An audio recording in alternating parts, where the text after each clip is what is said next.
je najboljši? Kdo najpametnejši? Kdo je najlepši? Kdo najbolj bogat? Kdo najbolj pogumen? Kdo najbolj neumen?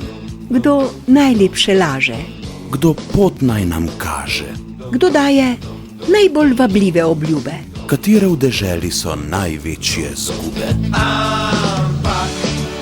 Mi ne bi mirno spali, Kaj bi, še vse rastline in živali, ki so nas tajno varovali, bi vsi kaj kmalu žalostno končali.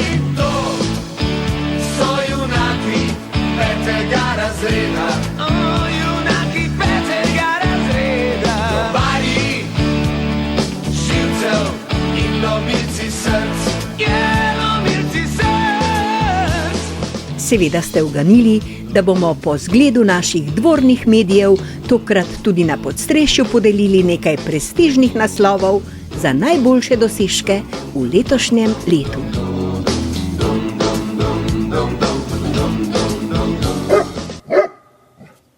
A preden začnemo, moramo javno objaviti še naše opravičilo leta. Sodelavci podstrešja se iskreno opravičujemo bivši poslanki Maši Kociper za vse zlobne pripombe na račun njene razlage zlatega fiskalnega pravila.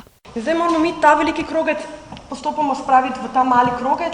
Ko smo oni dan poslušali razpravo, ki je na to temo potekala v državnem zboru, smo se namreč lahko prepričali, da se ji je evidentno zgodila krivica. Brez sence dvoma lahko namreč zatrdimo, da je Maša Kociper fiskalno pravilo razumela precej bolje kot mnogi tokratni razpravljavci. Med njimi naj še posebej omenimo tovariša Luko Mesca iz Združene levice. Zdaj pa k našim nagrajencem. Laskavi naslov Mislec leta si je prislužil nihče drug kot premier Miro Cerar, ki mu, kadar je treba o čem razmisliti, nikoli ni žal ne truda, ne časa, ne denarja davkoplačevalcev, ne potrpljenja volivcev. Te zadeve še vedno proučujemo in ko bomo prišli do končnih rezultatov, bomo javnosti to seveda sporočili.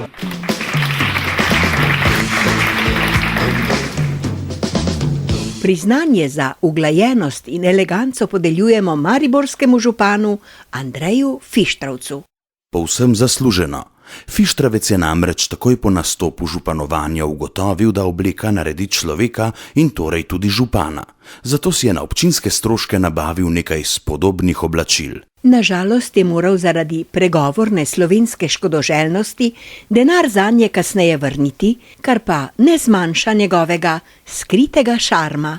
Šlo je za zmoto mojo in sicer v tem, da sem menil, da mi kot županu, ki se moram oblačiti v obleke, ki jih drugače ne nosim, to bi mi pač kakšno obleko lahko kupim z državnim denarjem.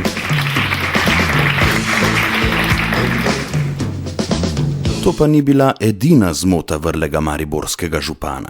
Pred dobrim tednom se mu je zdelo, da občina prihodnje leto ne bo imela denarja za varno hišo, socialno kuhinjo, materinski dom, zavetišče za brezdomce in druge nujne projekte.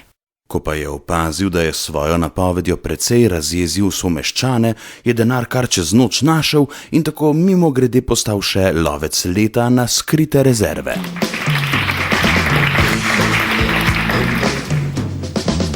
Tudi premier Miro Cerar si ni prislužil samo že omenjenega priznanja Mislec leta, temveč tudi laskavi naslov Pravičnik leta. Ko so poslanci državnega zbora poslancu Janezu Janši odvzeli poslanski mandat, je Cerar takole podprl njihovo odločitev. Strinjam se z vami, da je to nepredstavljivo v neki demokratični državi, da lahko nekdo, ki je za tako relativno res hudo kaznivo dejanje obsojen pravnomočno, nastopa kot poslanec.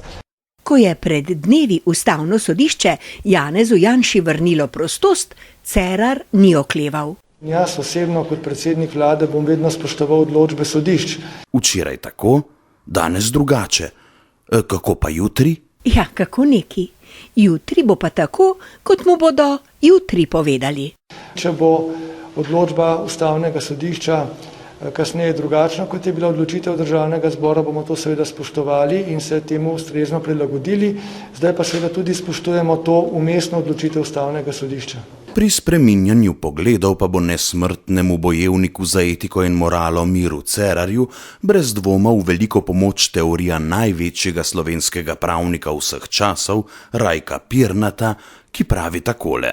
Veste, v pravu to pravo ni matematika, eno je prav, eno ni prav. Pravo dopušča različne razlage